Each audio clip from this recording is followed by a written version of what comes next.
And welcome back to the Engage A podcast. Long time no see. As Robby could tell you, life happens.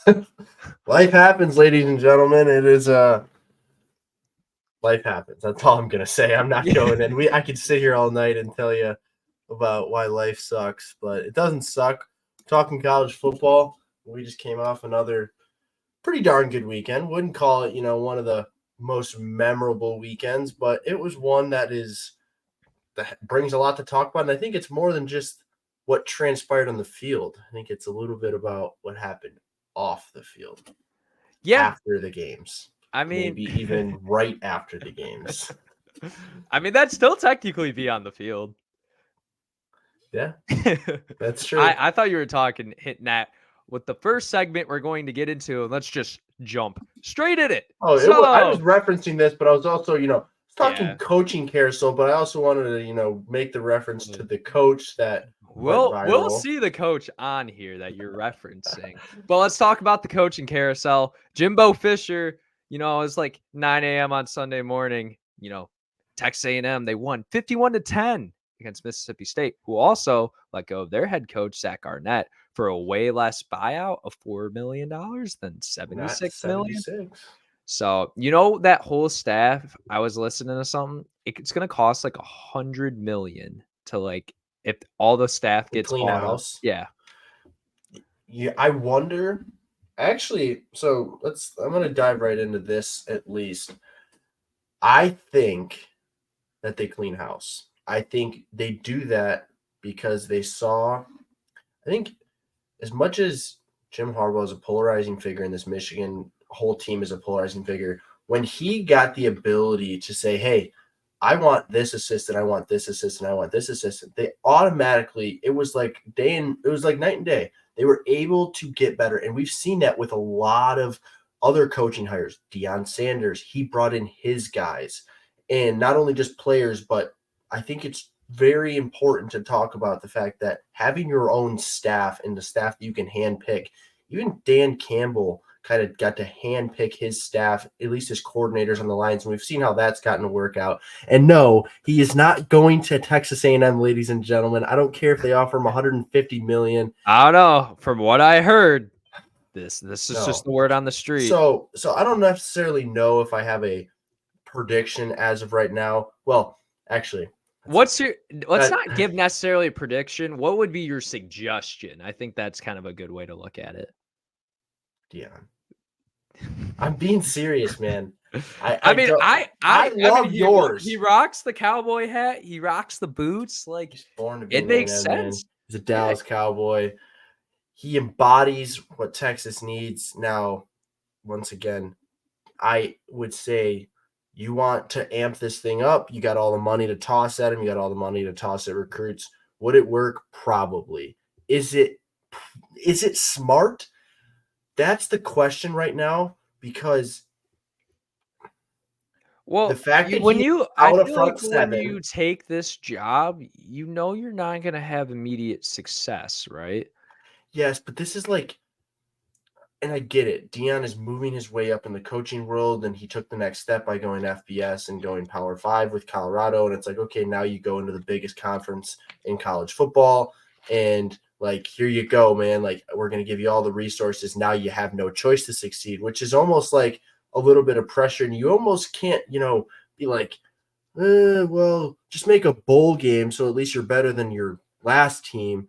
But at the same time, it's like, I think the guy needs to stick somewhere. And if that's A&M, sure, sweet. Like, it would be cool. At A&M though? That's the thing. No, that's what I'm saying. Is like you give him all this money. Yeah, no, and the whole point of him going to Colorado is for him to build something there. If he goes one and done there, like, that completely jeopardizes like that whole Colorado football program, and those athletic administrators and boosters look really stupid after a year.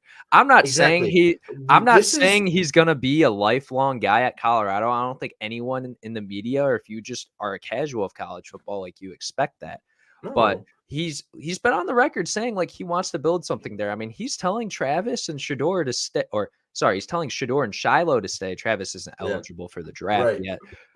And, Unless he's like, "Hey, you're all transferring to Texas A&M," which I don't know how that would work with the transfer portal rules, but I guess it's Dion, so, like, rules don't really probably apply to him anyways No, when it comes to no. that some sort of thing. You park your cars where you want. You do what you want, even if You they get know, did booted. you see that what's his Shador's Rolls Royce got booted, Yeah. and then they gave Dion's Lambo a parking ticket. Yeah, man, like these guys don't care. So back to the last point I'll make on the Dion thing is this coaching carousel in this offseason is going to really show who Deion Sanders really is and his loyalty to his guys and his program that he's currently at.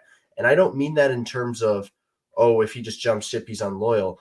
I think it completely debunks what he said about the NFL. Oh, you couldn't pay me enough to motivate guys like that because I wouldn't be able to and coach guys like that.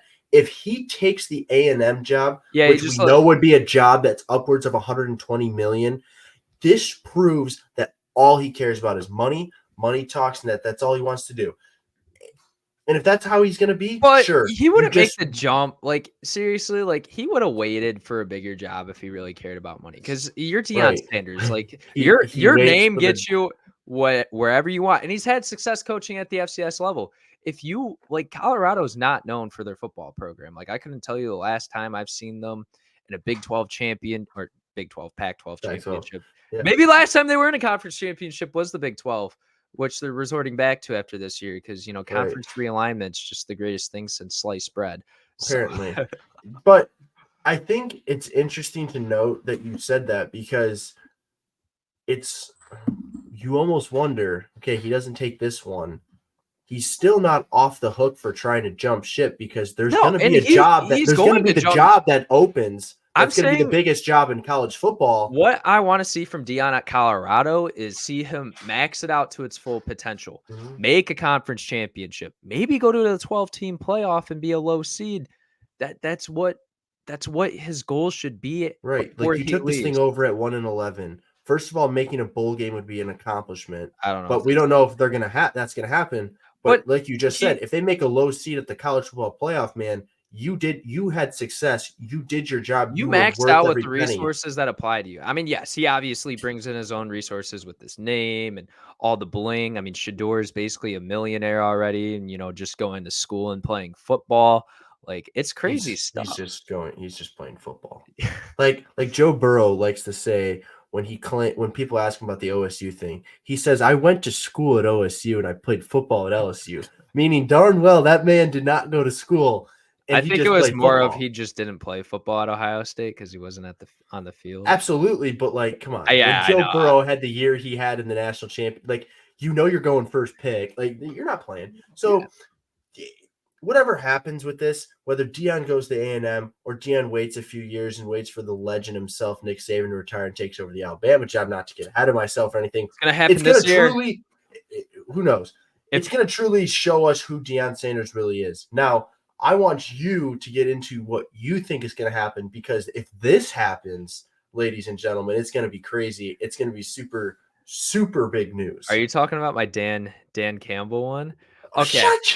wrong Dan, buddy. Uh, Wrong oh, Dan. oh, oh, oh, yeah. So what's gonna happen? So there's a picture that surfaced that Lane Kiffin's son was at Oregon football on Saturday. They got that victory over USC. Guess what? Maybe his son's just like actually, counter stallions, just scouting out the area, learning the landscape, all of that. Because Dan Lanning might take this job at Texas A&M. It's possible. I don't think he should. I think Oregon's a great place. They're awesome at recruiting. They're having a lot of success on the field. They're only going to get better. They're joining the Big Ten, and the Big Ten's probably easier than the SEC, even with the conference realignment. And For sure. and I mean, you still get a ton of resources at Oregon. Like I just don't Gosh. understand the reason why you would leave. But if Dan Lanning leaves, Lane Kiffin's going to Oregon, and Money then talks. and That's then what. and That's then why. Jimbo is gonna go to Ole Miss. It's just gonna be a try. It's gonna Oh, be a okay. You love didn't add triangle. that last part. Guys, I'm trying to like boost this guy up, put him on a It's a pedestal, joke. and say he knows what No, he's talking but about. what I've heard is, Jimbo's going Ole do you Miss. think Jimbo Fisher is gonna be a coach next season somewhere? No. That's actually not true. If Neil Brown goes to Mississippi State or takes a different job, he can coach at West Virginia. I believe so, I think he's gonna be a coordinator somewhere. or an analyst. Science stealing analyst. No, I'm just kidding. I blow up. I'm sorry. This whole Michigan football stuff just makes me want to I don't make care, every man. single joke. This is gonna be clipped on the 30 for 30 when they win the national championship. It's Yeah. okay. Yeah. Um, they're gonna have me in there at least like 5 different times just smack talking the program because you I'm a and Spartans everybody fan else. and I have depression. So even in Does basketball Jim season. Oh yeah, Jimbo Fisher? last time we recorded, Michigan State played James Madison, and guess what? They lost. But it's okay. They're gonna win tomorrow. They're gonna win tomorrow in the United Center. It's okay. The boys in maize and blue just whooped St. John's. Yeah, shout out Rick good. Pitino. So Looking good. one in the But yeah, speaking of the Wolverines, hold up. We're you're trying to jump ship. We still got other coaches. Jimbo's not the we do. That's why only I was one. trying to. So he's not. yeah, the coach that I actually think would be the best for Texas A&M would be Jeff Traylor of UTSA. Had a lot of success there with minimal resources. If you've seen a lot of UTSA stuff, he actually handles the media pretty well, and I think he would handle the press. Jeff Traylor for which job? Texas A&M. In-state. Really? You don't think they go big market name? They're going to try to. I'm just saying my suggestion would be Jeff Traylor. Mm-hmm. If I'm in that meeting room, I'm like, hey, this guy, UTSA really wasn't shit before him. And guess what? He's like turned that program into really successful. He's developed quarterbacks, which I saw Bud Elliott put this out on Twitter, and he is the person that I like to follow for most of my things. Every single quarterback that Jimbo's had has been either transferred, injured his whole entire career, or just didn't play since Jameis Winston. Like, seriously, no success at the quarterback, other than I think like Kellen Mond, but like he got drafted and didn't end up being anything. So, but like other than that, like a lot of the quarterbacks just ended up not having success under him. And it's just like you look at Frank Harris, man. Maybe it's just another Jameis Winston thing because Frank Harris is a good ball player if you've watched any UTSA football. So, but like, let's be honest here. They're gonna go after a big. I'm not saying no. I'm talking talking Jimbo right now. Who came out of that program while he was there and was a star? Myles Garrett. That's it. I mean, not saying that's any fluke I mean, player. like there's other. I don't know. It's definitely not just him. I mean, there's probably a lot of internal issues, and we've heard him like. There's a reason why there's been a lot of coordinator changes since he's been there. Maybe it's just a hard guy to work with. Maybe the coordinators aren't good. Probably a combination of both. And I mean, there's just a reason why he's gone now. It just didn't work out. You're Texas A&M. You should be winning 10 games at least every year. That is your goal. Your goal is to maybe compete for an SEC championship, win 10 games, play in a New Year's 6. And now with this new playoff format coming, they should be trying to get an at-large bid. And it's like, there's the quarterback development problem. And, I think the one simple way to fix that is just Johnny Football is the I don't know if that's the best way. I mean, maybe for college, I guess. No, Mississippi State, I think Zach Arnett was on a very short leash. Like it's really hard to handle a football program after everything that happened with Mike Leach. Zach Arnett, he was a defensive-minded coach. Which we've learned in the world of coaching, man, in terms of head coaches, it just doesn't seem to work out the same way. You need to have some sort of balance. Like, look at Lincoln Riley, man. Like, look at Cliff Kingsbury in the past. Like, it just doesn't really work. You got to have some sort of balance, or at least be attentive to both sides of the ball at the minimum. But anyways, I'm not going to go too deep into that. I'm saying my guy to replace Zach Arnett, Jimmy Chadwell, Coastal Carolina, Liberty. Liberty's very successful this season. Send them down to Mississippi State. Mississippi State's just such a weird program because they're not like your goal at Mississippi State's to make a bowl game. Like that's really I mean, yes, they've had some really successful seasons and have been, they were in the number one team in the college football playoff rankings at one point during the college football. Who was that quarterback that led them that was like, oh my gosh. Are you talking about Dak? No, I know Dak was good, but they had another quarterback that put up gaudy numbers. Will Rogers? Their quarterback? No. People are it was an air yelling raid at all me watching this. air Hold on. not Aaron Rodgers, Jesus. Mike Leach, sorry. I meant to say air raid and Aaron Rodgers came to my mind. But hey, great quarterback. No, Mike Leach, I mean, you're going to have success when you have an air raid offense and you got a quarterback that can deliver strikes across the field. So, I mean, Robby's out here, name searching, just like I just like I remember while that also Brady Hoke, Robbie's favorite coach of all time, of all time, man. announces his retirement. Apparently, San Diego State's had a lot of athletic department issues, and I think he did it as a sign of respect to retire instead of, Yeah. Get fired so they can keep it. But I mean, it's a kind of an attractable job. Like, they're a good team in the Mountain West. It's in a nice location.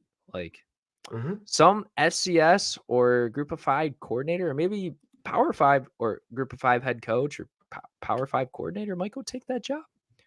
For sure. It's a Also, another good, I guess, for these like Group of Five jobs, I think Sean Lewis would be an excellent hire. mm-hmm, absolutely. The guy that I have the most names for is the coordinator that got fired after the infamous game on Saturday. Yurovich. Yes. So the name that I've been seeing floating around that would scare the crap out of me, truthfully, like truly scare the crap out of me, is Joe Brady. And for all of you who don't know who Joe Brady is, he was the mastermind that won the LSU Tigers that national championship and ultimately just evolved Joe Burrow and that offense into just You know what a would be lethal a weapon. great homecoming? Bill O'Brien. I'd shoot myself too. He is. I don't think he would take another coordinator job. I think he is looking for another head coaching position. And truthfully, I don't know why he wouldn't make his way into college football as a head coach because he's right now the current. No, he's the OC for the New England Patriots. I think so. Yeah, he is. Who's been a disappointment. Yeah, But no, you go to Penn State, you get to redefine Drew Aller's career and make him and then into you take over for James Franklin after he loses to Michigan and Ohio State for the whatever year in a row. All right. Andy Avalos, the Boise State head coach, we don't got time to get into you. We need to get into this Michigan football stuff. And before you say anything about James Franklin getting fired, I guess when you go to your boosters board and you're like, oh, you can't beat Michigan and Ohio State, like they're not going to keep paying you big money. But like, seriously, like if you're Penn State, like, are you really mad that like you're not beating two programs that are better than you, like in terms of resources and talent? Like, is that really? I'm sorry. I think that James Franklin's doing a better job than what people are giving him credit for. And I get it. You want to beat those top dogs, and you had a lot of expectations coming into this season. But you play relatively, I'll say relatively competitive. Like, you didn't get blown out. I get it. Last year's bad. Like exactly. Like, it's not like he's just like plateauing at this level. Like, we're seeing significant improvements. Yeah, it's just I get it. I get the perspective. If you're a Penn State homer, like, and you think that this team should be 12-0 and Drew Aller should be the front runner for Heisman, like, first of all, you probably need a reality check or you're going through a midlife crisis. What's in the water down there in Happy Valley? I'm just saying, it's James Franklin's fifth OC now that has gotten fired. Like, yeah, and that's his part. He has a say in who's getting hired, and it's just not working out. And here's my concern. When Michigan had their problem of not being able to beat Ohio State and, the problems that they had against Michigan State, obviously first thing that happened was they're taking away the contract, right? Like they're reducing the contract and making it all incentive based. But the big thing was let's go out, get a big quarterback recruit, get a 5-star, and literally let that kid play. And it was the same situation. They let him share time with Cade McNamara, and they said, all right, if you're good enough, like beat him out, which he did, and then you have to perform. J.J. McCarthy wasn't outstanding last year. He had a great game against Ohio State. he had But one good. He had a couple few good last weeks. right, Was he got hot. average. He got hot, but remember, he wasn't the starting quarterback coming in. He was dealing with Right. injury in the No, exactly. And offseason. I mean, like, And then he comes out this year and he looks phenomenal. He's playing at a Heisman level up until last and last week isn't okay. even necessarily his fault I know. because I'll get Yeah. into why that happened and why that isn't necessarily on him and why he actually still performed really well, just passing wise it wasn't. So he had promise. Okay, this is what I'm getting at. They get their 5-star. No contract resurfaced, but hey, Sean Clifford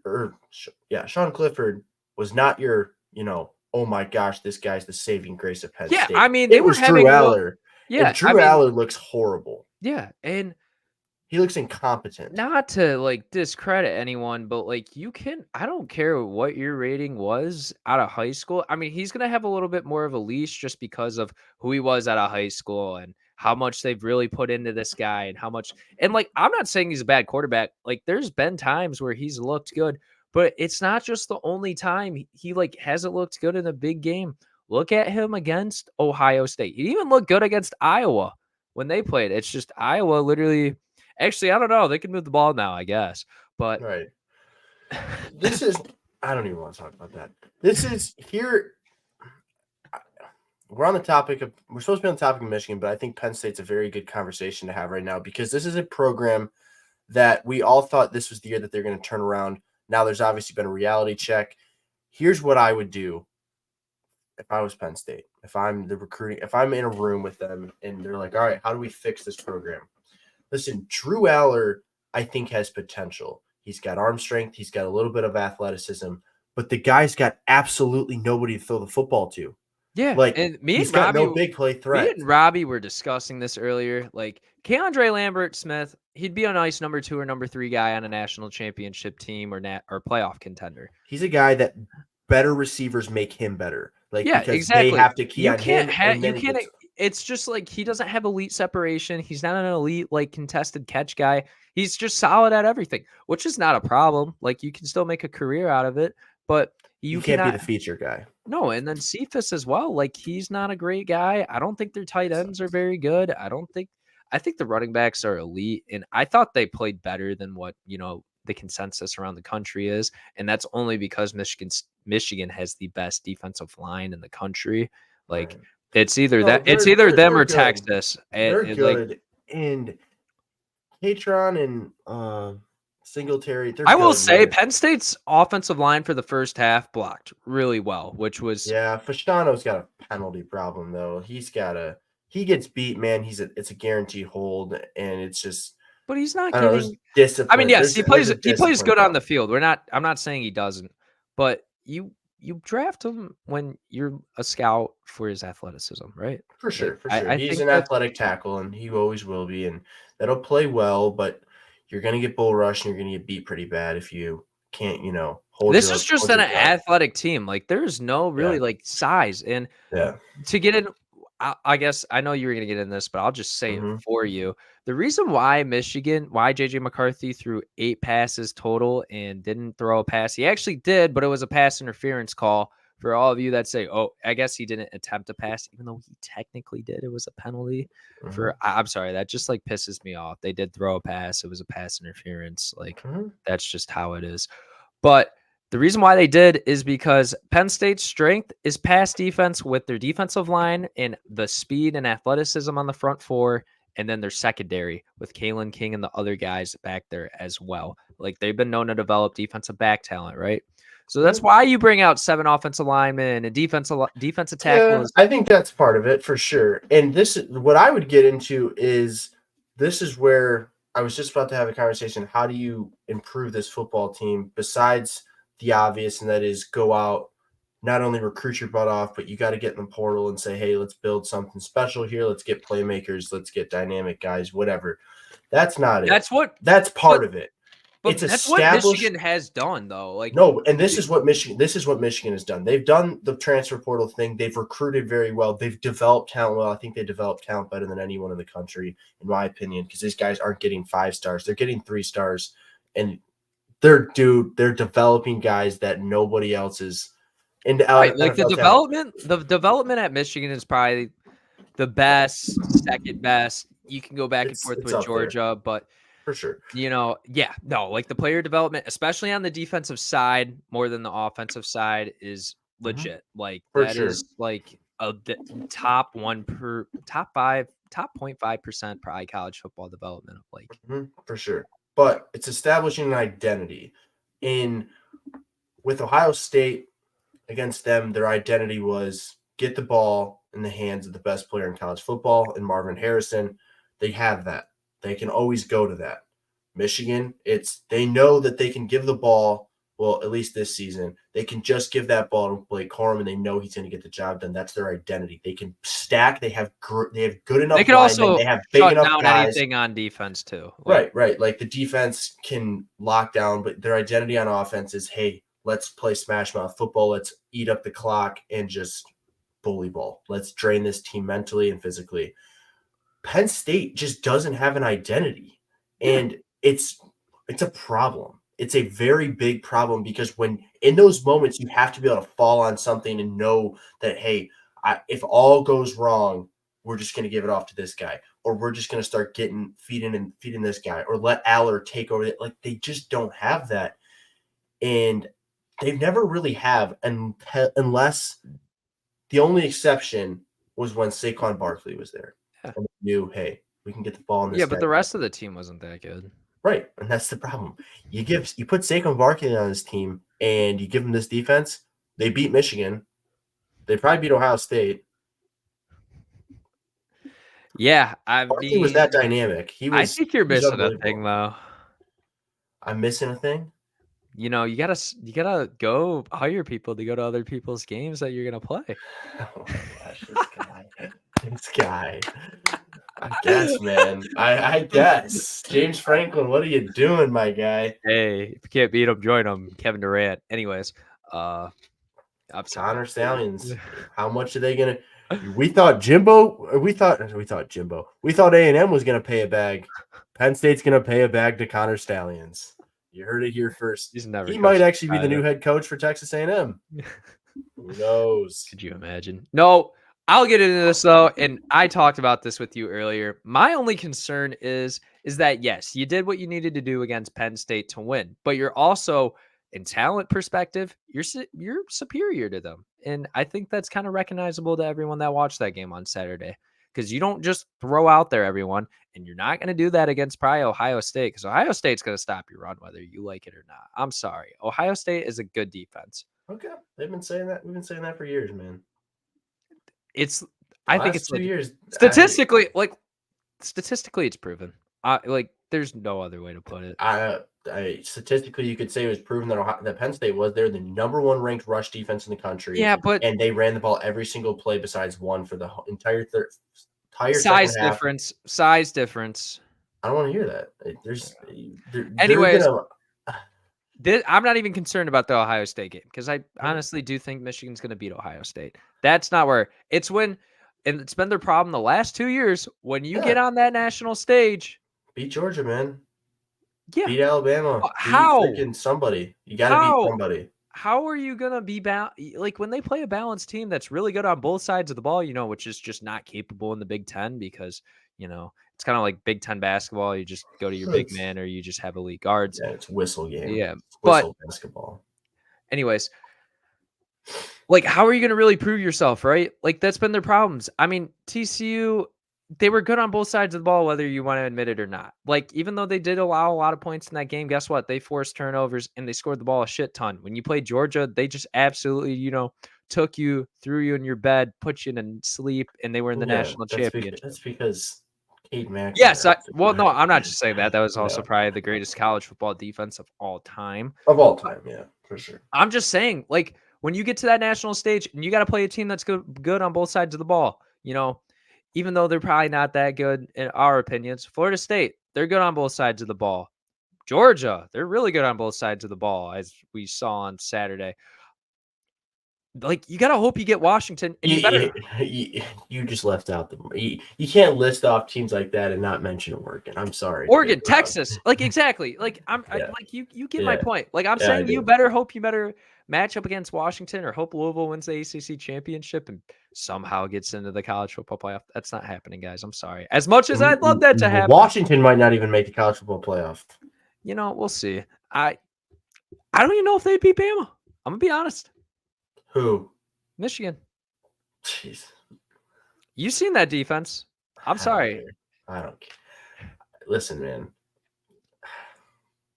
Athletically, I'll just let the play talk. I think they beat Alabama. I don't know. But it's weird. I'm just saying, weirdly enough, I do think Alabama could also beat Georgia, and I don't think Michigan could beat Georgia. Right now. No, what I'm saying is that Michigan, and this is just probably playing in the Big Ten, like, is the real problem all season. And I'm glad we're gonna get some different team identities coming in next season, so they kind of match up well and kind of game planning for it, because they don't game plan for this stuff during the week. They don't have to, man. Well, I'm just saying, like, you need to have a little bit of preparation. Yes, you have a month to prepare, but guess what? You haven't been physically, you haven't played a team that plays that style. They've been preparing for Georgia this whole time, man. Connor Stanley already had this time. They probably won't even match up against Georgia because you got to win the semifinal game, and that might not happen. So, who knows? Georgia might not make it, though. Georgia might not even make it. If they lose to Bama and there's other undefeated teams sliding in there, dude, it's a crazy story. It's a crazy world. Ride and a half. And this is why the 12-team playoff should have been in here in the first place. Anyways. But okay, in some ways, though, knowing this is the last year for it and it's going to come down absolutely chaotic is freaking unbelievable. Like, the 4 teams that are in right now, it's a great send off. No one, I'm not disagreeing with that. I'm just saying, if you actually think about it, there's 4 teams right now that are, like, if the season ended today, that would be in. The only one of those teams is technically guaranteed to make it, and it's one of the Big Ten teams, because that conference will get represented, and it'll be by one of those teams. Something crazy happens next week. Unless the 2-loss Iowa team comes in and lets their defense talk and you know what? If that happens, college football is just the greatest product of all time, because Iowa's legit. And you would have to put Iowa in the college football playoff the way Deacon Hill's been playing recently. And all Engage 8 podcast listeners, if Iowa beats Michigan in the Big Ten championship, I will burn every ounce of Michigan gear I own on camera and post it to all my social media. All right, well, I'm rooting for Iowa from now on, because I bet. And I hope Cade McNamara comes back and does. No, you got to ride with Deacon Hill, dude. Like, he's going to be an insurance man in 5 years, but right now you got to root for the guy. 6 insurance man. Oh man, sorry, Deacon. He might be a tradesman. Right. Might, if he's All right, enough funny business. It's time to get serious. For all the people that have been I accidentally clicked off that. Anyways, I pressed a little bit too hard. For all the people that have been doubting the Engage 8 podcast, like you've been doubting Georgia, it's just success and greatness. Like, you can't let it overpower you. And that's what happened with Georgia. 52-17 victory over Ole Miss on Saturday night. Turned it off after this end of the first half because, I had better things to attend to, like Florida, LSU, Oregon, USC also was on. So was Miami, Florida State, which we'll get into that later. But what do you do to stop this team? I get it. Ole Miss, fraudulent team all year and shouldn't have been ranked in the top 10, but they did because, I guess, of their resume, and they only had 1 loss and they're in the SEC. So you automatic get automatic 10 rankings above them where you should be. Proven point to Tennessee with why they were ranked super high, and then they got absolutely mollywopped. But I don't know. This team's seems really good. Carson Beck's good. Carson Beck, he was able to develop without playing with Brock Bowers, and now that Brock Bowers is back, it's only going to get more scary and scary. Such a weird phenomenon to that. He leaves and they're better. I think it just it's probably just a psychological thing, right? I have to rely on other guys. I can rely on other guys. Well, guess what? That guy's back, so I guess I can just rely on all of them. It's just a weird Right.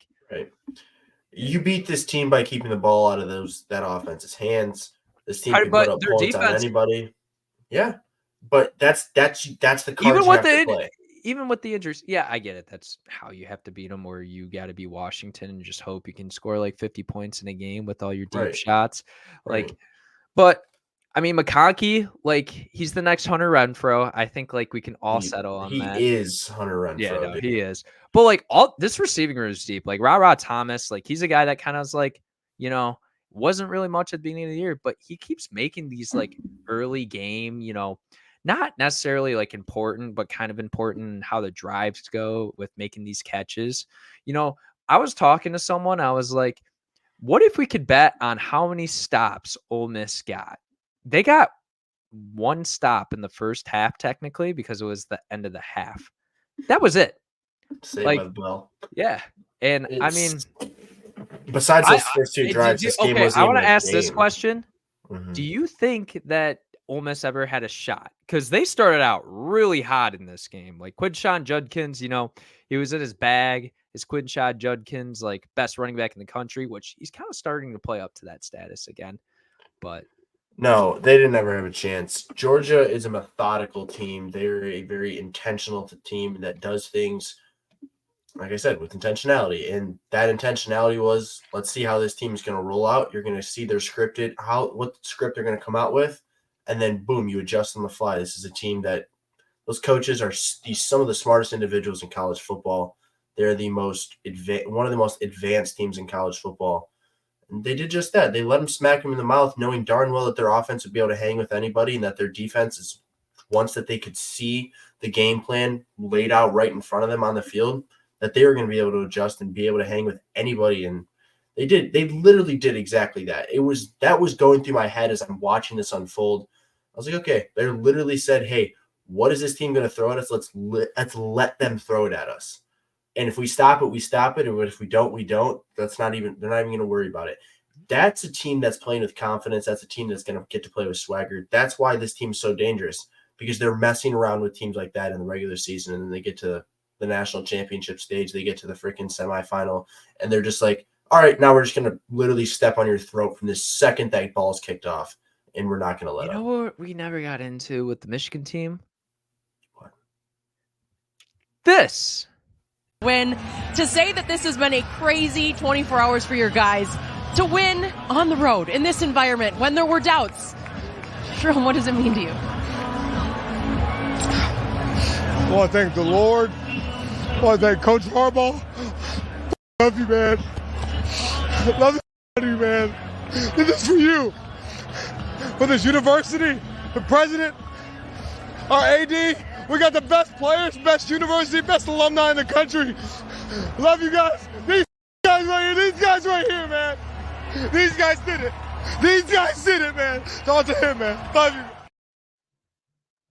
Probably the greatest interview ever.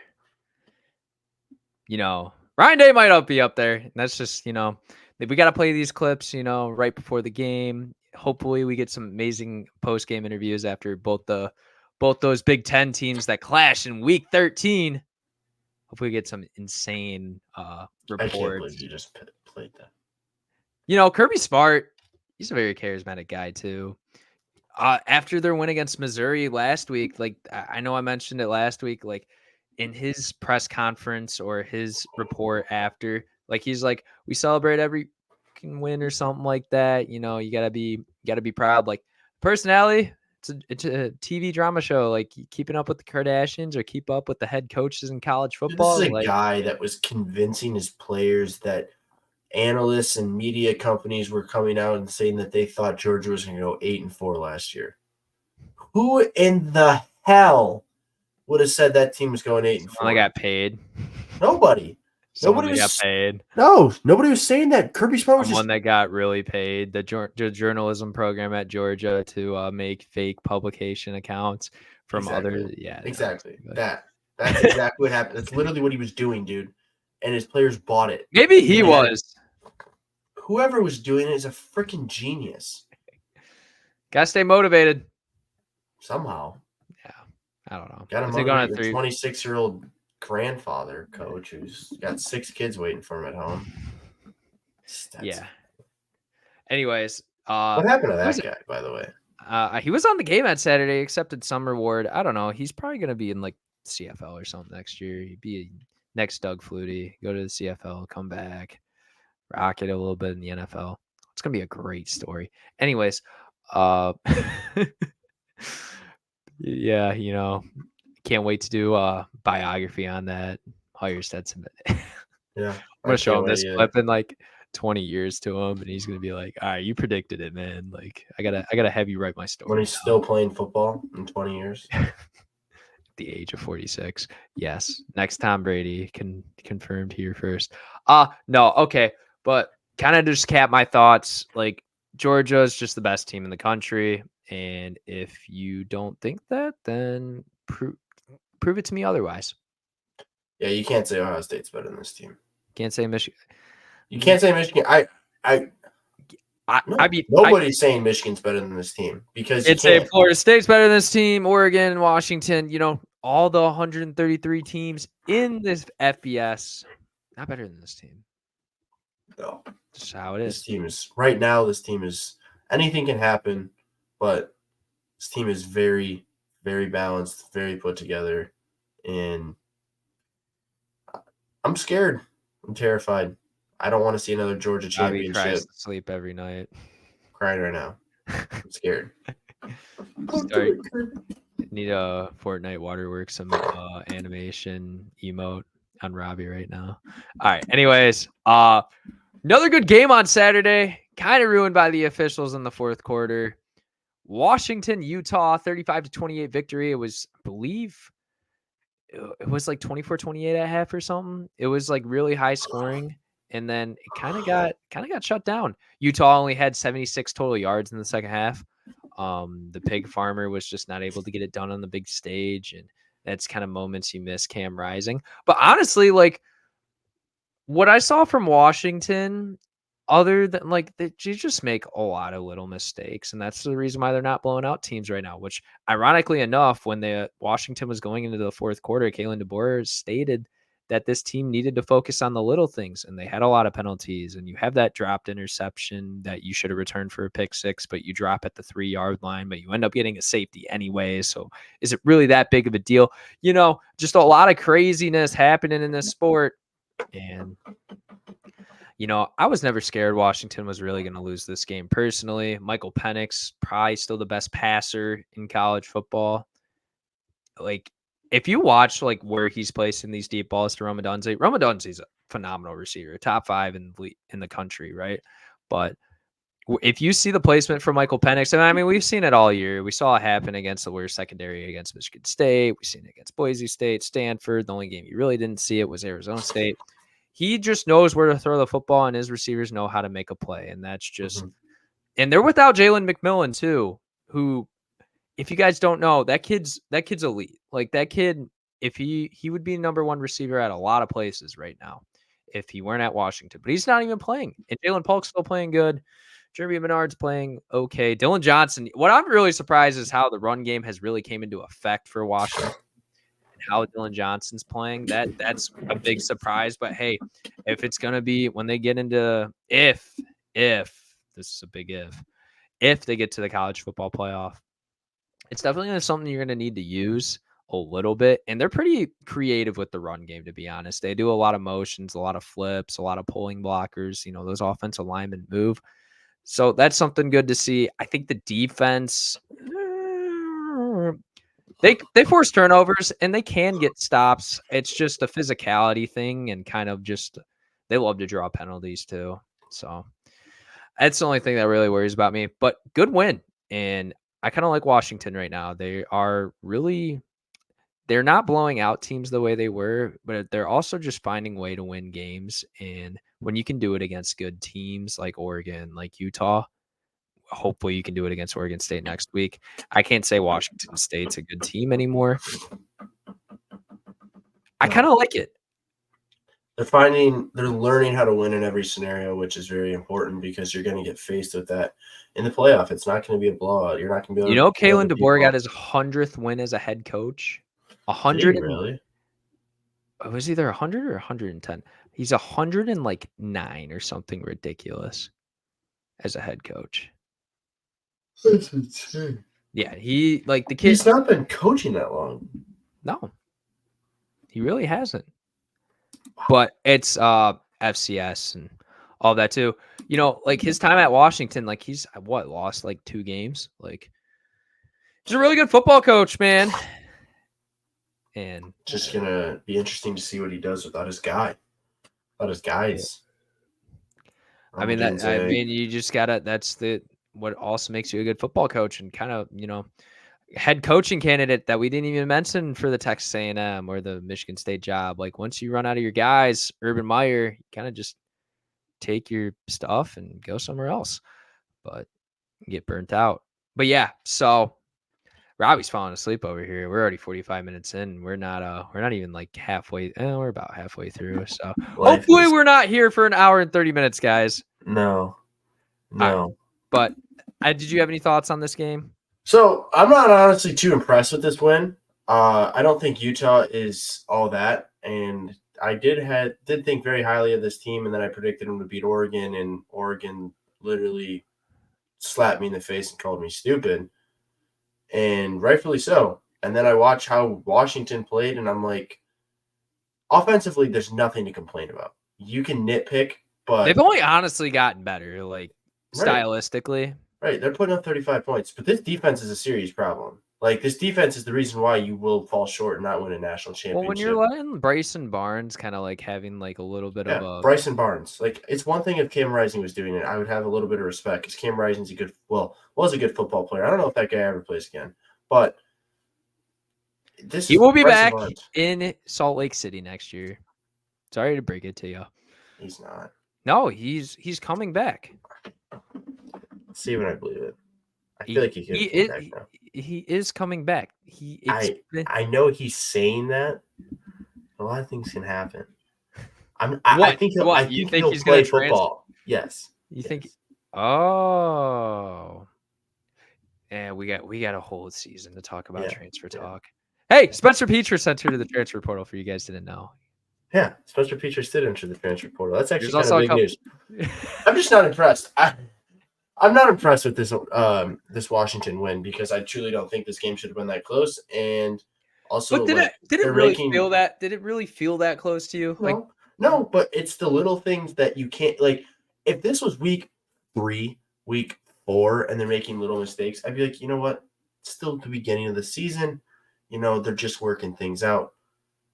This is the worst time to be messing up things like that by dropping a pick 6 at the 3-yard line. Like, you know better, dude. Like, come on. Yeah, it's just those little things, and those really matter in the big games. And absolutely. And this is not the team to be messing around with because you're going to do that against the wrong team like Oregon State, and they're actually going to beat you.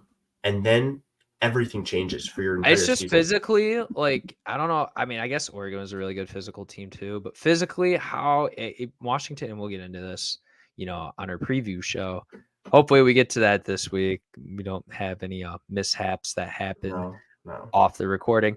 But no, hopefully, you know, Washington, it's just how physical can they get? Because if they really want to be a postseason contender and, you know, have a lot of success and win an Natty, which probably won't happen, but in the slightest chance that it does, you got to play physical with these teams. And I don't know how well that is. Oregon head coach Dan Lanning on being connected to the Texas A&M opening. I'm not going anywhere. There's zero chance I will be coaching somewhere else. Is this live breaking news? I mean, it was 54 minutes ago from an Oregon beat writer. Okay. Beat writer. But I got unfinished business here. Shout out Jared Denny, beat writer for Oregon. So shout out to you. And also, Andy Staples has his head coaching hot board for Mississippi State. Want to hear some of the names? Let's hear them. Dan Mullen, which had success there before. Manny Diaz. John Sumrall. Manny Diaz is a very interesting name. John Sumrall, the Troy head coach, who's very good. Mm-hmm. Lance Leipold, which he's not leaving Kansas. If he's not leaving for the Michigan State job, I'm sorry to break it to you, Mississippi State. He's not coming. Michigan State's a better job than Mississippi State. You can't tell me otherwise. Okay, I really can't.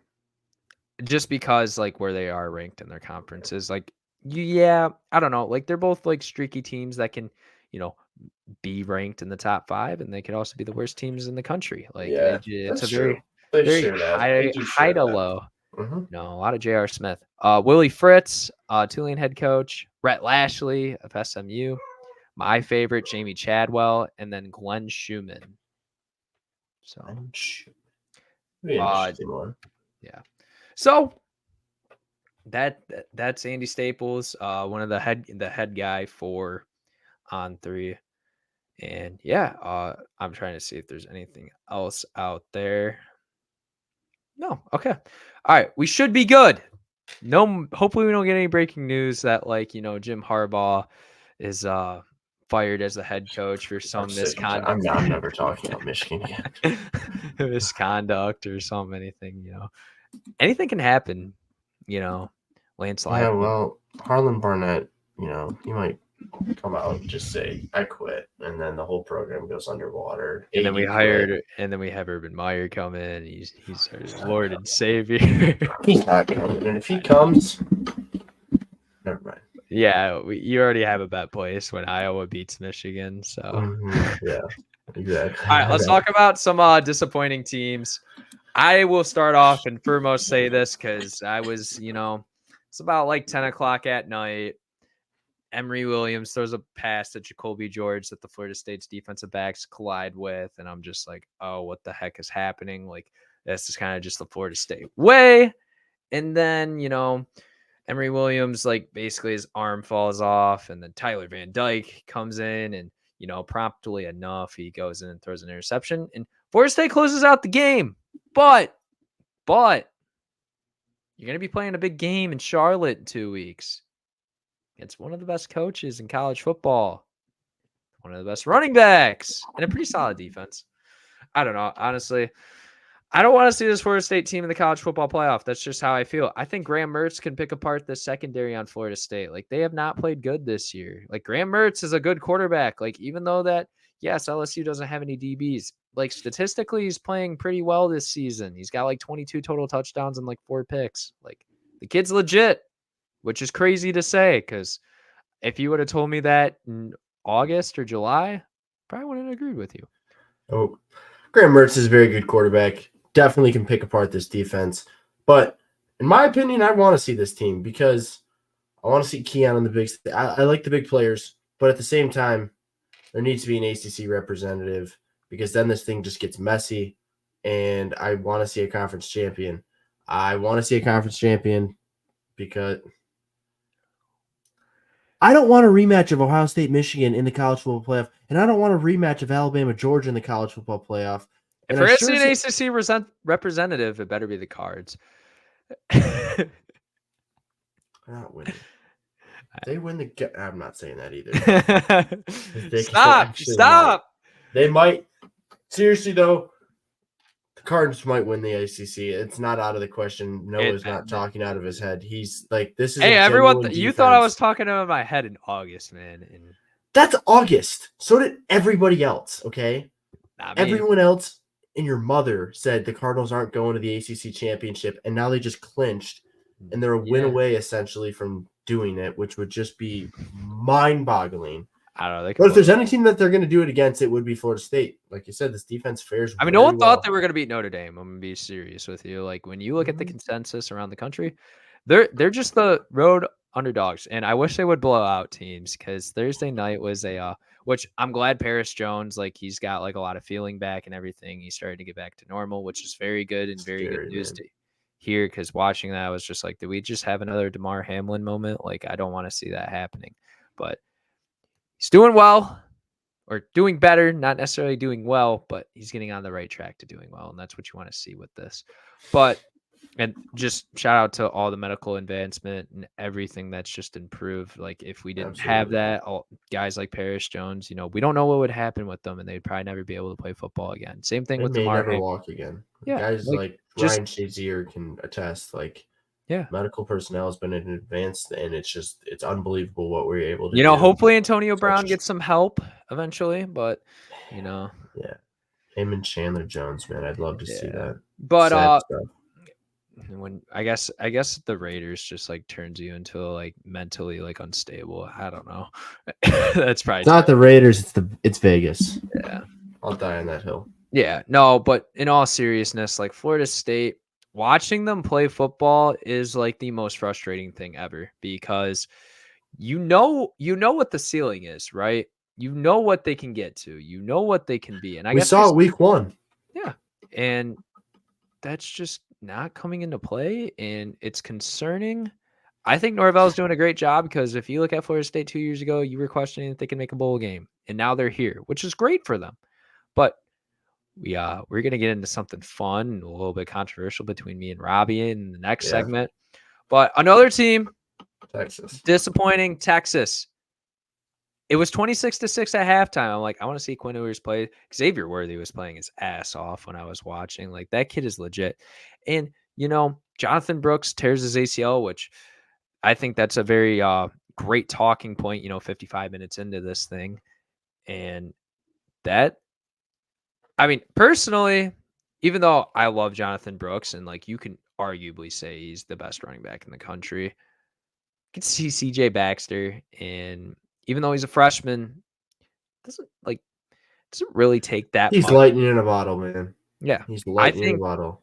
But do you think he hits a certain wall or a certain point and they get frustrated? I mean, you have Jaden Blue too, who is like also a very good running back as well. Like this running back room, it's got depth. It's going to be a 2-man room. It's going to be a 2-man job essentially because you can't rely on Baxter and you can't rely on Blue. They have to complement each other. It's not the Jonathan Brooks show. There's not a generational talent back there.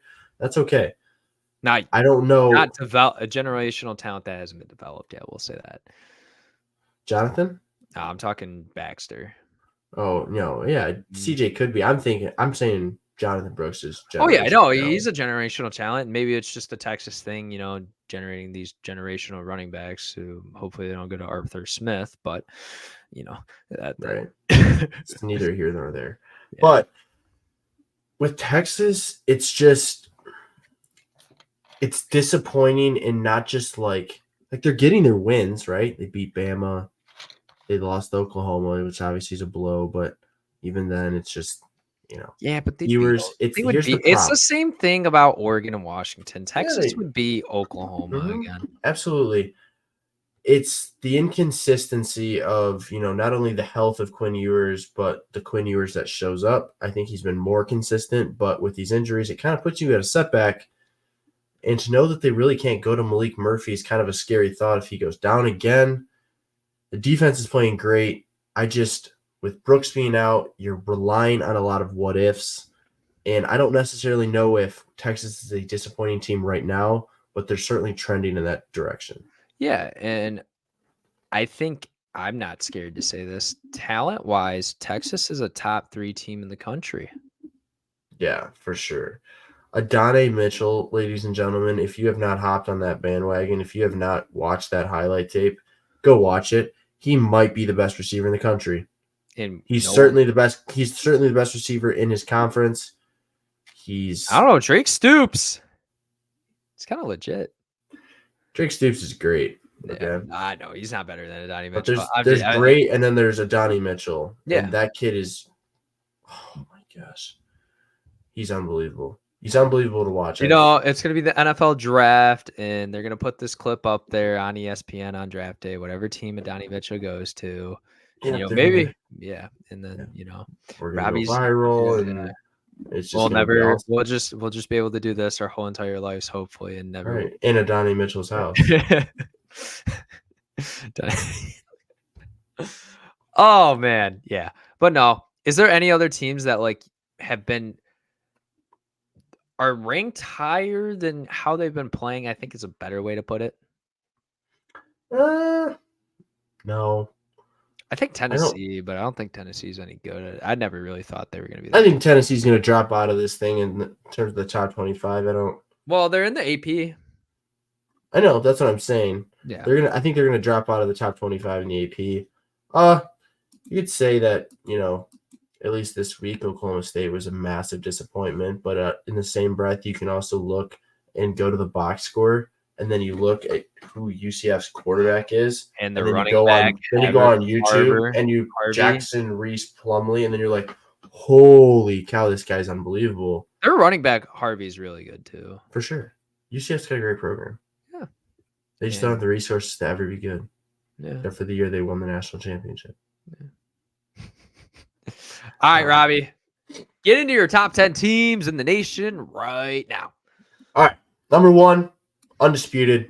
No questions asked. Georgia. Then it goes number 2, Michigan. Here's where we get controversial. A lot of people will say, well, they've got a 1 loss. How can you put them in the top 4 over an undefeated team? Well, I completely disagree with you. I think Oregon's the number 3 team in the country. This is a team that is complete. They go hand in hand. It's 2A and 2B between Michigan and Oregon. Georgia's on a different level of completeness. Number 4, Ohio State. I have to give a nod to their resume and the fact that they have the best player in college football. But other than that, I think this team could get exposed, and they have arguably the best secondary and maybe the best defense in the country. Number 5, Florida State. A lot of people argue, well, if you're going to put them on this list, then they deserve to be in the bottom 3. You know, I love to look at this team and say there's potential everywhere. Guys like Keon Coleman, even quarterbacks like Travis Hunter. Wow, we are tired. Jordan Travis. I think the guy and this team overall can get hot at any time, and that's something to be afraid of. Now, they have to survive and advance their way into the college football playoff, and I think this is right around the place that they'll actually end up once this thing is all said and done and locked up in terms of the college football playoff rankings. Number 6, Washington. I just think they're trending in the wrong direction defensively, and that is not going to bode well for them, and I just don't think that I can put them, because I'm thinking in terms of right now and in the future, this team doesn't beat Oregon again. I don't know if there's a lot of teams that even beat Oregon once and let alone beat them twice. They could, but they could. It's just I'm not confident in them right now. I don't know if this team can put up the 50 points that Oregon demands for you to beat them. Man, my dog doesn't shut up. Anyways, keep going. No. 7, Texas. This is a team that I don't know. There's a lot I want to say about them, and there's a lot that I wish. There's a lot of me that I wishes I could, boost them up 3 spots in this ranking and have them be in the 4th spot, but I just don't think that's realistic. I think this team has inconsistency problems. There's so much talent and there's so much potential, but once again, it's all about whether you can put it together, and it's all about also when, you're getting hot or you're hitting your cold stretch. And I believe Texas is in a weird way in their cold stretch, even though they're not losing games. Number 8, Alabama. This is controversial, but as of right now, this is where they land. This team could jump to freaking 2 in the country tomorrow, like next week. They're talk about getting hot at the right time. This team is hitting their strides at the absolute perfect time. The defense, which has looked good all year, is continuing to perform, and now Jalen Miller on the offense is starting to get back onto their level of production in terms of, how the defense is producing. They're complementing each other super well. Nick Saban's got to be excited because this might be it for the guy, and he might make a historic run with probably one of the worst teams that he's ever coached. Number 9, Oregon State. I think this is a dark horse team, a team that's just been super under the radar, but super good all season. DJU leading the way, but the offensive line, I think, is the ones who deserve the real credit here.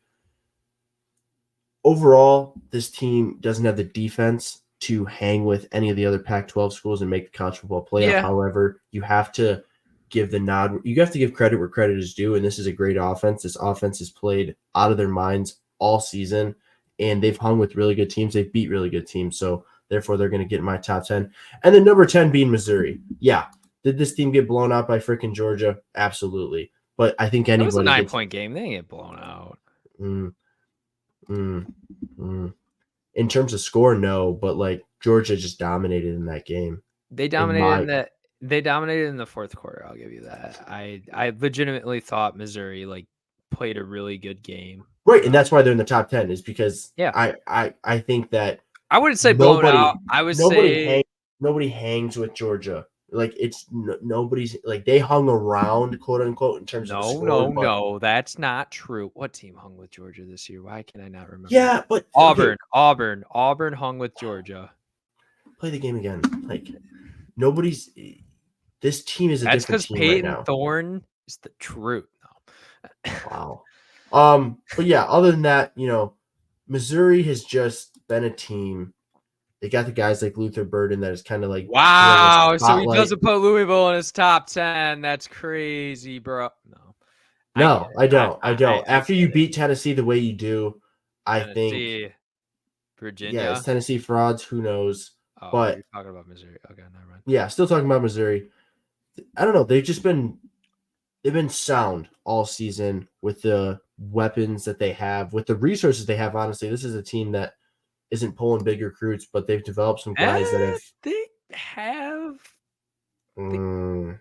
It's It's not like a they big get their they. It's get not their a class decent of big five stars, recruits, but they get a couple guys right, that they can. And that's what I was just pointing out is the guys that are shining are going to be shining stars, not just in college. I mean, hell, they didn't even need to recruit Cody Schrader, who had a historical performance of 100 receiving yards and 200 rushing yards on Saturday. Yeah. So, no, granted, it's against Tennessee's defense, but guys, still got to perform. Yeah. But yeah, Noah, go right into your top 10. All right. So, like we said, Georgia, number 1, can't disagree. Number 2, Michigan. Some might disagree, but not me. 3, Ohio State. If Kyle McCord was, 15% better, they'd probably be 2. But even though it's Michigan State, he did look good on Saturday, and so did Marvin Harrison. And that game was 35-3. I had it on, okay? I was a sicko. I had to watch my team play, and I probably shouldn't have because, it's been a couple weeks. I didn't watch the Nebraska game. I didn't watch the game before that, and then I watched the Michigan game, obviously, at the stadium for a quarter, and then I left. But, it's just it's a bad viewing experience. Like, I think my time can go somewhere better. It's just I already had Peacock on. Like, I was just like, whatever. Okay, fine. And then, but I ended up turning my attention to different games like Miami, Florida State, and then LSU, Florida, and also Georgia, Ole Miss. So, I don't even want to get into it. Number 4, Oregon, just kind of to Robby's point. I get the argument why you'd rank them lower because, like, other than Washington, who have they really played? Yes. But also when you look at all the other teams in the country, and except for really Michigan, you can even argue this with or not Oregon. Well, basically Oregon, Georgia. When you don't play, like, Oregon's played complete against every single team this season, and that's kind of where I'm getting at is that this team looks complete. And if they make a field goal against Washington and go to overtime, like, it's a different game probably in a shorter field. I think I'm with Robby on this. I think if Oregon plays Washington again with both the teams, how they've been playing recently, it'd be different. It would be different. Absolutely. And I mean, Washington, they had a flu problem, I guess. And they also, and that's the team that's at number 5 with me. They've had a flu problem. They've had some injuries on defense. Like, maybe it's just a bad point in the season. But Georgia's also had injuries, and they just look better. So, what the hell? I don't even know anymore. Dumas Johnson was out, and they had some freshmen play, Campbell, and that kid went crazy. So, depth helps. Depth's important, and I think it's really a testament to really how good your player development is, and how that next guy is up. Like at Michigan, they can just run 8 deep because they just believe in their depth a little bit too much on the defensive line, and no one's going to get an All-American nod because of that. But I actually there's a ring on their finger, man. Yeah, I actually really like the Michigan defense. Like, as much as it burns my soul to say that, I really do. I really like the front 7. Like Ernest Hausman, when he transferred there, man, I was like, holy shit, dude, that kid's Harrell's unbelievable. Harrell's really good too. Harrell's super athletic. Colson, I swear to you, watching them as much as I have, it's just literally that kid is in every play. All right, I'm like, need to get into your fantasies, buddy. What you dream at night? Favorite, just picking it off against me. Oh. Anyways, number 6, Texas, and Texas would be higher, if they knew like what not playing down their competition was and closing on a game. because I truly believe that if they played at their level 100% of the time that they should play at, and no team really does it, and you get 12 different teams every single week. You don't get just one. So like 12 versions of a team. And, Texas, I mean, I guess you play 12 different teams every week too. I guess that kind of makes sense too. But no, I really do think this Texas team is good. I am a believer still, despite everything that's going on with them. If you watch them play and you watch them play at their highs, you'd think that they're the greatest team in the country. But there's just a thing that they do where they just I don't know if it's a coaching problem, if they just celebrate too early. I'm sick of seeing it, man. I think if you go into these last 2 weeks, because you play Iowa State this week, like you can't mess around with them boys. Like No. Matt Campbell, he's a legit coach. He's gonna probably end up somewhere better next year too. Iowa State's not a good football. I hope you know that. Even though they were preseason ranked number 4 in the AP poll like 2 years ago, when they had Brock Purdy and Breece Hall because whatever, because they had a really good COVID season and they ended up being nothing. He's a good coach and he's maxed out that program to the best of the ability, which is what you want to see from someone going. He'd be probably a good Mississippi State candidate if those jobs weren't similar, but I don't know. Yeah, number 7, Alabama. I think they've honestly been playing really well recently, and I watched them play a little bit against Kentucky, and it's kind of scary that Jalen Milroe starting to keep getting better every single week that he plays, and I don't think that's something that's being realized. Defense is really good too, which is the only reason why Alabama has probably kept their season afloat and still in this college football playoff race. So, because I don't think the running game's any good. I think the receivers are actually, playing better. Mm-hmm. I'd say so. For sure. Number 8, Florida State. Yes, they're that low. And every reason why that I named earlier, why they're disappointing. You can make the case for Texas. You can make the case for, Washington. But the problem is Florida State does it too often. Literally way too often. Boston College, TCU, Houston. Who'd they play last week? Kansas State, which Kansas State's a quality football team. But what I'm getting at is that they've shown really no signs of dominance since Syracuse. And I get it. Garrett Schrader can do backflips and everything at Yankee Stadium and whatever. But did you see that? I did see that. It was sweet. Which that game was weird between them and Pitt. But what I'm saying is yeah, they looked really good against LSU in week 1, but so did Alabama. Mm-hmm. So who is LSU's other loss? Oh my God, why can I not think of this? What loss have you already named? I named Alabama and I named Florida State. Who else did they lose to? Oh, this is gonna. Oh, Ole Miss. And that stupid shootout. Barn burner. But yeah, no, I just I don't think Florida State's that good of a team, to be honest. I think they have amazing talent. I just don't think they're off. What really concerns me is their offensive line. And I think they're just not that good of an offensive line. I think they have dudes on defense. I don't think they're collectively they're a good defense. I think that's the best. I would agree with that.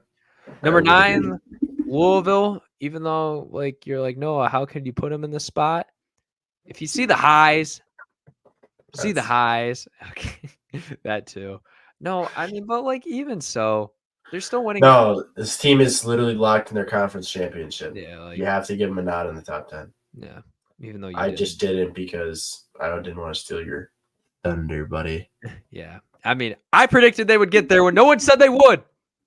So you said it. You should have bought the stock because you would have been a millionaire by now. But anyways, I don't know. I think that's a billionaire take. They were really low. Yeah, people they were expected with some success. It's not like they were expected to be a 2-6 team in the conference. I don't think anyone expected, especially with North Carolina. I guess Duke wasn't that high preseason. Clemson, the other teams. Miami was supposed to be good. So, like, yeah, it was probably a little bit of a bold take, but Worked hey, out. yeah. So you should listen to me more often is what I'm saying. Because Absolutely. Kid's a prophet. Been saying it and since. then number 10, Missouri, same thing, same reasons why Eli Drinkwitz, like, if he wanted to, like, I think he'd do a hell of a job at Texas A&M. So that's really all I got to say. It's a really good staff. Cody Schrader's a baller. Luthen Burden, baller. Brady Cook, average, but baller. Defense is good, too. Mhm. And they looked really good against Tennessee, which when Joe Milton plays any team of competence, he kind of just, like, folds into a blanket, basically. Like, that's kind of like how I feel about him. He's just once it reaches a certain degree of defenses, he's just not that good. He has no idea what to do. He panics. He looks unprepared.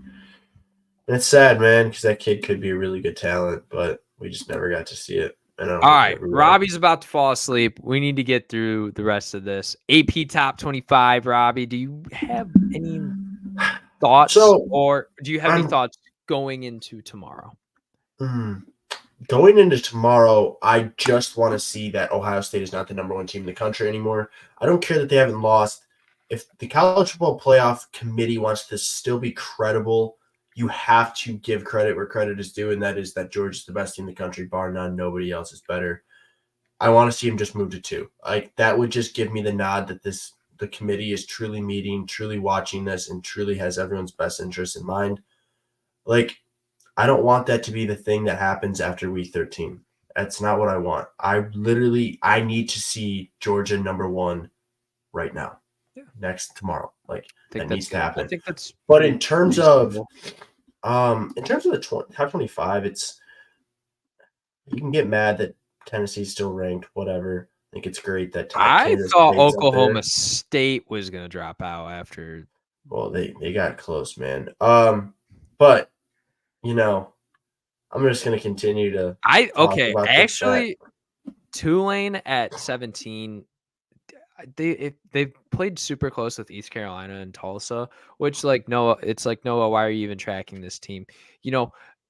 Group of 5 teams going to get a bowl bid. And if James Madison, was allowed to play in the postseason, I think they'd get it, but they're not, which they had a dominant win over UConn. And they continue to be a dominant wagon of a university. I want to see James Madison by the end of this thing in the top 15. That'd be super freaking cool. And I also just want to give a shout out to Arizona and Noah Fafita, man. Like, you're a hot commodity on this show, and you've got me 3 consecutive what were just underdog picks. So it's just like, this team is so much different with Noah Fafita there. And is he there next year? Who knows? Is there even head coach there? Who knows? But ride it till it's hot. Ride it till it's dead, man. And Arizona's hot. And Arizona's going to continue to climb these rankings. Mark my words. I think this is a team, because they're a little bit bigger brand than James Madison, will probably hover around that 16 or 17 spot to finish out this season, as long as, because if you beat Utah, they got to put you somewhere. They got to put you somewhere in that middle ground between 15 and 17, which I think that's such a nod to the direction of that program if Fafita and that coach stays. Other than that, I got nothing, man. I'm surprised Kansas even has 83 votes. I know the AP top 25, about like half of them just box score or highlight reel watch, and they don't actually watch the games. Like I said, the noon slate was trash on Saturday. So I was watching a little bit of this Kansas Texas Tech game until I really couldn't watch it anymore because it got that bad. They dropped down to their third quarterback. Jason Bean goes out. They put in Ballard. It just didn't go very well, to say the least. I mean, other than that, I think Ole Miss should honestly drop a little bit more.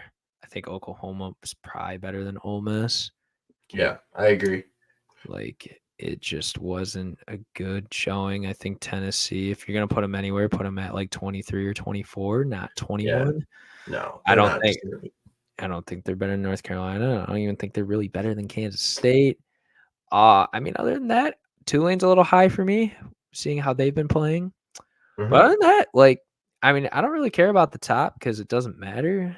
So No. with the Top doesn't AP, matter. It's kind of just, nitpicking the bottom of it and being, just Yeah. very critical of the Associated Press and their rankings, which I think everyone is. There's a lot of things to be critical about. And it's why the College Football Playoff Committee is such a blessing to have, because it kind of, the show's at 9 tomorrow, right? Is it really? Yeah, because of the State Farm Championship Classic. So they will not be announcing it at 7. It'll be at 9. The game with Michigan State and Duke's at 7. They're gonna do a intermission so that way like Kentucky and oh my god, who's the other? I probably should know this. Who's the other team that plays in the State Farm? Yeah, it's Kentucky and is it a Western team? I don't think so. Are you sure? I thought it's Kentucky and Kansas. Oh my gosh. There you go. Jesus. Not West, Midwest. I mean, yeah, technically, like HD baby. Yeah. But I mean, to get just really into it, I don't know. I don't know what to expect because can you really make that much movement after everything that happened? Like, I think you do because you want to have good show ratings and you don't want to just be like, it's TV. You got to cause a little bit of controversy. Like you do. And I just want to see movement. Like I said, I'm glad Louisville's in the top 10. That's all I really care about, to be honest with you. Yeah. So. It's interesting. It's going to be interesting to see what happens. But once again, we're 2 weeks away from this thing being finalized in 3. Oh yes, conference championship week. Which I proposed this to Robby earlier. Tell us if you want to give you some maybe like a live blog or something, or like we'll do an immediate reaction after MAC championship because our boy Daquan Finn's gonna be there. So Daquan, man, that's gonna be so good. That's gonna be good football, man. MAC football. If you don't follow midweek action, hey, it's gonna be on tomorrow. Eastern Michigan, right? Yeah. There's 3 games tomorrow. Let me pull these up real quick. Eastern is one of them. I don't want to just look at the top 25 ESPN. Sorry, I'm not a casual, bro. Anyways, Toledo, Bowling Green, Western Michigan, Northern Illinois, and then Akron, Eastern Michigan. Yeah. So, and on Wednesday, Toledo, Bowling Green will be terrible. They're all terrible because Toledo might rest because they did this last year.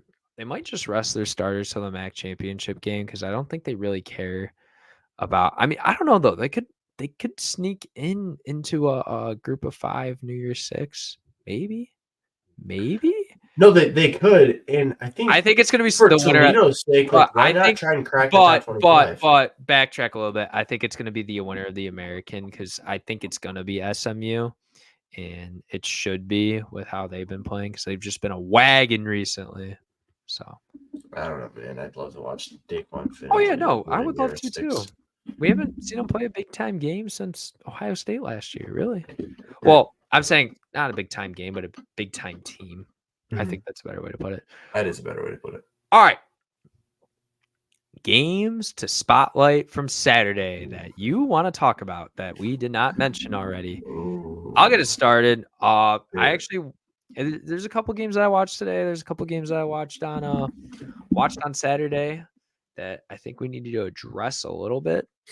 I'm gonna start out with Arizona, Colorado. You know that Arizona did not lead in the game at all until they won. It was either tied or Colorado had to lead. You know, I look at Arizona play. Yes, Noah Fafita didn't have the best game statistically, and somehow Colorado's defense was putting up stops. I know it's a crazy world we live in. I guess my takeaways from the game really is Travis Hunter. I think he's good at defensive back, but I honestly think he's a better receiver, and I think that's what he should really gear towards. Just because he doesn't accelerate necessarily the quickest. And when he's going to be facing against elite talent, he's going to get, like, we saw it against Stanford too. Like, I also think it also doesn't help that he plays like 180 snaps per game or however many. Yeah. But Travis Hunter can hit. I've heard that a lot. Like his ability to make a guy like really feel his presence. I think he's got there. one thing I will say though is he's got tremendous ball skills, which is the only reason why he would. He's got some of the best ball skills in the country, but I think that's why he plays receiver. Yeah, I agree with you, Noah. The kid is with a football in his hands, dude. He's a magic man. You could put that guy in a telephone booth and he's making people miss. Yeah. It's unbelievable. Like I've never seen a guy do shit like I also think Xavier Weaver is a really good and could be like a day 3 guy. Like seriously, like the way he runs routes, and I think he makes great adjustments on the football. He's someone to watch out for because I think he's legitimately good. I think Arizona's run game has been something that hasn't been highlighted, but I mean, they average 7.7 yards per carry in this game. And granted, it's against Colorado's front 7, so maybe don't take anything for what it's worth. But I mean, they've been able to run the football against other teams too. So I think it's something worth of note. Is there a game that you want to get into next? I was going to talk about that game a little bit just because there's still interesting football to watch, and it's actually kind of just, in my opinion, hysterical to watch the demise of them. Besides them, I mean, Iowa Rutgers is like such a weird game. Like I hit the under, the lowest under ever, 27.5. And they freaking hit it, and one team didn't even score, which is just unbelievable. Deacon Hill played pretty well. Texas Tech, Kansas, to me, was like the shocker of the weekend. Yeah, it was a really just Taj Brooks is a really good running back. I will say that. They pulled up a graphic where he was literally the team pretty much is the easiest way to put it. Yeah. And I mean, Texas Tech, I mean, they've had quarterback injuries all year too, so it's kind of really fitting that Kansas is it's just two teams that I think they just want to be the end of the season, get healthy and turn in direction to next year, basically. Tyler Brown makes a sweet one-handed catch for Clemson. I hope, that was a good catch. That was actually a really, really good catch. South Carolina is still bowl eligible. Might see Spencer Rattler in the Idaho Potato Bowl, hopefully. Duke, North Carolina. Okay, I actually got a really, really, really hot take. Not really hot take. Okay, so not hot. This is just, normal. If North Carolina didn't have Drake May, I don't know if they make a bowl game, to be honest with you. This kid, he's never, I mean, yes, he puts up good statistical numbers, but it's never going to always show in the statistics. When you watch this kid play, like even the creativity they have in the run game, he's still wildly involved, and it involves his movement. When you see his movement in the pocket and how he's able to deliver throws and evade pressure, and Tez Walker had like 4 or 5 deep bombs that he caught in this game that I'm just like, oh my gosh, like literally you cannot have, like, as a receiver, like you cannot have gotten that in a better position. And like I wish this kid almost transferred in the offseason last year, because I think his talent, it's getting wasted. And honestly, this has been circulating. I think Mac Brown, I don't think he should be here next year.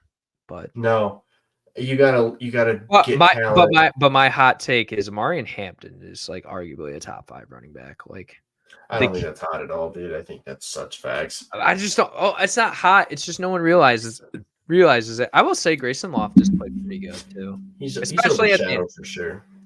Grayson Loftus, he played an amazing fourth quarter. Like, and I think it was a good game. And even though like it's not Duke's identity to be in like a really high scoring game, it was fun. It was a fun football game. I had a lot of fun watching it. It just blows my mind, man, that we're gonna watch like Drake May statistically, and like you said, just on the eye test, is one of the better quarterbacks that college football has seen in the last 5 years. And Caleb Williams is obviously arguably one of the best we've ever seen in general. And these two guys are literally never going to play in a big game. And that's just I don't. You know You who can blame else? whatever you A want. really good quarterback that's been rising a lot recently, not only in like Heisman talk and everything, but NFL Yeah, draft type, Jaden Jaden Daniels. Daniels. And Yep, it's crazy. absolutely. It's crazy to see because me and Robby were dogging on this kid preseason, right? Like, We were dogging on him dude, because man, he gave us every reason to, and I think he'll be the first to admit he deserved it. yeah, but What had he proven in the past game that we it could give doesn't credit to? matter because he's telling us just shut the hell up. Oh, dude. Focus on If you dog on this kid, you don't know football, man. You don't know football. It's not. I mean, yes, the numbers look great, but the twitchiness and the agility he has in open And he's space. like what 6'4" Yeah, doing this? yeah, Like, and that's also, I mean, ridiculous. I think his arm's good, but I also think it's a thing of having two NFL first round talent receivers as well. But I mean, still, he's got to deliver the ball there pretty nicely.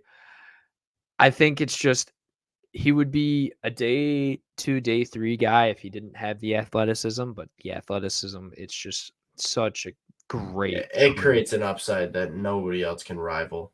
Yeah. Oklahoma State gets embarrassed. We briefly mentioned it, but like Ryan Harvey and John Rice Plumlee, like Rice, dude. That's scary, man. I hope we see Rice Plumlee play somewhere bigger. I really want him to transfer. Really good at Oh my baseball, gosh, dude. yes, I wanted to get into this. Illinois, Indiana. Paddock throws for 507 yards. I think it was the second most of all time passing yards in a game. I don't remember the first one. I just know it wasn't the first. But I think Mahomes holds that. No, I'm saying in Illinois history. Oh, and I was gonna say because wait, that doesn't even. I meant Illinois team history. Yeah. Yeah, it's got to be, and it's got to be up there with. I forgot about Isaiah Williams because this Illinois team was good last year with obviously the defensive studs and then Chase Brown and this Isaiah and Tommy DeVito. You can't remember that. People don't know that he even played for Illinois, I bet, but I do. And Robby did because guess what? We watch football to the point where religiously. It's probably a little bit unhealthy for our eyes and amount of time. Who the hell cares? Yeah, but Isaiah Williams was a stud. This game was fun. And Bazelak played good for Indiana. I think Indiana could be a good team in a couple of years. I think, like, if you watch them play, they have good players on both sides, man. It's just a matter of, I guess, formulating a team to like be successful. I think they're in the right direction. I think they're recruiting really well. They got some kids coming in that are going to be difference makers. Talk about how Northwestern might make a bowl game. How Wisconsin might not. I thought they got their 5 wins. You need 6 to be bowl eligible. Oh, you're right. In Northwestern, they play Purdue at home, which that could be a very winnable game, and then you play Illinois, which I don't know how winnable that is. If Paddock, dude, you can't bring Luke Altmaier back either. You have to keep Paddock in there, man. You don't just throw for 500 yards to get benched. If it does, I'm gonna be starting a petition. And he'll be in the portal right away, and somebody will gladly take his talents and develop that kid into something special. That was a truly special performance. I forgot about this too. I didn't watch this game, so honestly, I couldn't give you a real honest opinion. But Arizona State beats UCLA 17-7. UCLA is a dumpster fire, in my opinion. I think dumpster fire. Chip Kelly needs to just be gone. Yeah, I just don't think he's got it anymore, man. And I don't think quarterback actually fit in his system. Mariota was a true anomaly in terms of athleticism, gift, and just raw ability. And it worked. And you had guys like D'Anthony Thomas around you. You had receivers like, oh gosh, I don't even remember their names. It's been so long. But they just had weapons all over the place. Yeah, I mean, I was like 8 when that happened. Right. Wearing the D'Anthony Thomas jersey with the green and black and dude. Guy was one of the most special college football players to watch besides Tavon Austin. Yeah. Saquon. Yeah, but there's no highlight tape quite like Tavon, man. Yeah, I don't think they're ever will be. I'm not gonna say. I mean, I bet there's some as good now, but it's just a matter of the fact that Tavon's, like, it was kind of like the first that like right. That really blew got, up, yeah. So, and it's always going to have that like vintage and nostalgic feel to dude. it. Him, Gino, and Stedman Bailey, man, they were ridiculous. That Yeah. was such a cool team to watch. Yeah, Man, it I could was. talk nostalgic college football all day. I mean, I kind of can. I was also like developing, like Right. Yeah. transforming a foot in like 2 years. So, Exactly. you know, Mhm. I do remember a lot. Don't get me wrong. I remember watching that Notre Dame Alabama game. It was like kind of like my first like real memory of college football. And I'm just like, Notre Dame's gonna win. And then, you know, that didn't happen. But yeah, okay. We did go over 90 minutes. Damn it. Well, that's the show, guys. If you stuck around for this long, you have too much time on your hands or you are on a very long car drive right now. But we appreciate everyone that listens. And there's going to Absolutely. be, you know, all this time, there's going to be a lot of real content too. So, you know, that's why you should follow us on social media at Instagram, TikTok, X, because, you know, it's not Twitter anymore. Follow me and Robby personally on X as well. Our ads will be in the description. Make sure you like, subscribe, share with a friend, or what other relationship you have in your life. I'm not going to specify anything, but, you know, hey, man, the more listeners we have, the more involvement we can have. We can start doing live streams, have live chat involvement and everything going on in that sort of nature. Like, Absolutely. this only gets better. And if you want to support us on the way, be pretty sweet. Not gonna Mhm. lie. Like I said, our end goal with this, we want to do nothing but be able to watch college football, fire up our laptops, or, you know, Donnie Mitchell's house, as Robby mentioned.